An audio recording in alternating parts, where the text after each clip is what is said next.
What happened in there? Ano ginawa niyo kay Sabrina? Bakit biglang nagka-seizure? Pwede ba? Huwag mong pagtaasan ng boses si Lilet.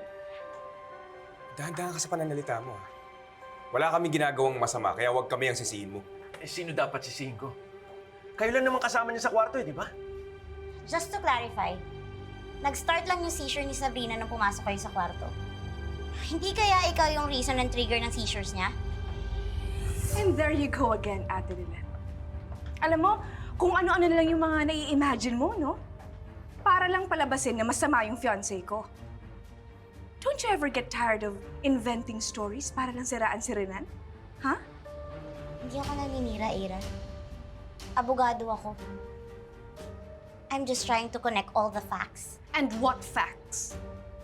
Nung araw na nasagasaan siya, makikipagkita dapat siya sa akin nun. Ang sabi niya, may sasabihin daw siya tungkol kay Attorney Alon. And she sounded deeply troubled and upset. Kung talagang wala kang tinatago, bakit hindi na lang ikaw yung mag-reveal sa amin ng planong sabihin sa akin ni Sabrina tungkol sa'yo?